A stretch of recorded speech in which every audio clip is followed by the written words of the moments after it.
friends, and welcome back to my channel. This is Batels from Batels Kitchen, and today I am so excited to be sharing with you a honey cake for Rosh Hashanah. So Rosh Hashanah is just around the corner and we want to have a healthy start. So I'm going to show you how to make a cake from Spelt-Flour that is also eggless. So this cake is so healthy and so good for you and so delicious, and the best part, so easy to prepare as always. If you're new over here, don't forget to subscribe to my channel. I post a new recipe every single week, and all the measurements to make this cake are going to be in the description box below so you can check it out. Okay, let's get started.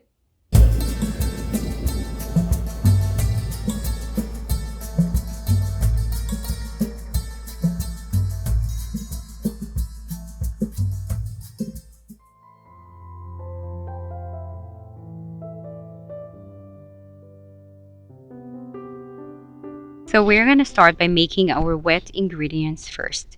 Into a cup, we're going to add 2 tea bags and we're going to let it sit for 5 minutes.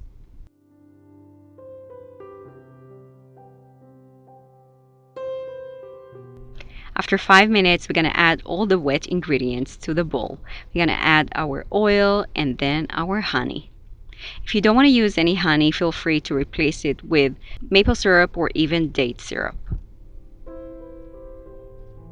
We're going to add our raw brown sugar and a little bit of apple cider vinegar as well.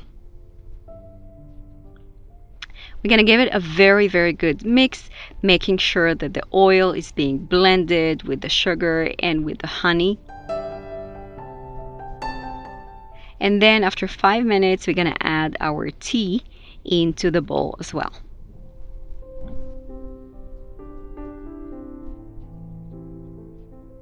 We're going to give it another very good mix, and then we're ready to add our dry ingredients.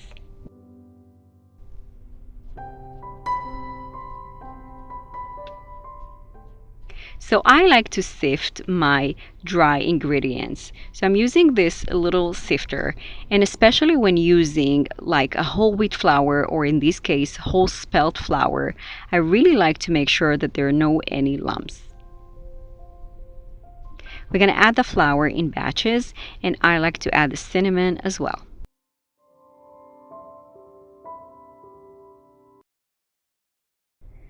So we're going to give it a mix. And one thing to know when making vegan cakes, and especially cakes that are one bowl kind of cake, is that we don't want to over mix it in order not to develop the glutens too much and then make the cake really dense. We're going to add our baking powder as well.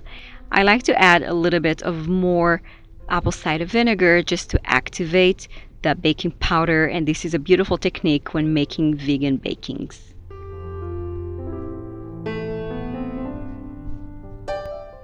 And now we're ready to pour the cake into our pan. Also, I like to spray a little bit of oil just to make sure that the edges are well oiled. And I also took a little bit of parchment paper and cut it to the same exact size of the pan. So we're going to pour the cake into the pan, and I like to put it on another pan just to make life easier and more safe. And we are ready to put it in the oven. So our oven is preheated to 350 degrees, and we're gonna let this cake bake for 50 minutes. After the cake has cooled, we're gonna take a plate and place it on top in order to flip it into the serving dish. Now the cake should easily be removed from the pan because we have this parchment paper that we put on the bottom. So we're going to remove the parchment paper, and this is completely optional, but I like to have the upper side up, but you can leave it just as it is.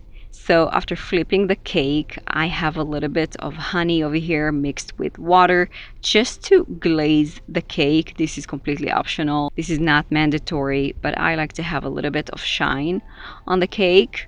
If you left the cake in the pan, feel free to make this action while the cake is actually warm, and then you don't need to add any water to your honey.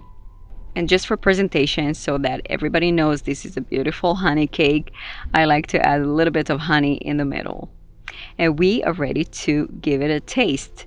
One technique that I love doing when cutting cakes is to make sure that my knife is wet, just like in sushi. So you can use a towel or wet it with your fingers, and we're ready to serve it. This cake feels so healthy and so delicious and so elegant to your Rosh Hashanah table. There is no Rosh Hashanah without this cake.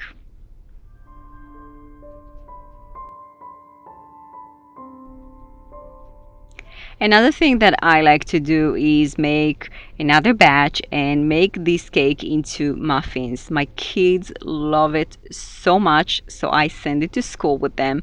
But also, this is a wonderful idea if you wanted to serve it individually to each one of your guests. This cake serves so nicely in the muffin tin, so definitely give it a try. I love to make sure that I'm using muffin liners that are non-stick in order to prevent most of the cake sticking to the paper. And here it is, soft, delicious, airy, sweet, and definitely healthy and good for you.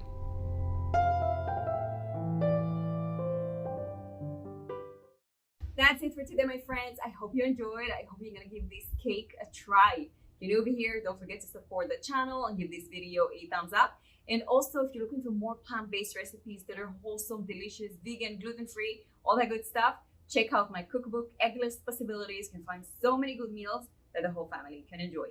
Thanks so much for watching, and I will see you in the next video. Bye-bye.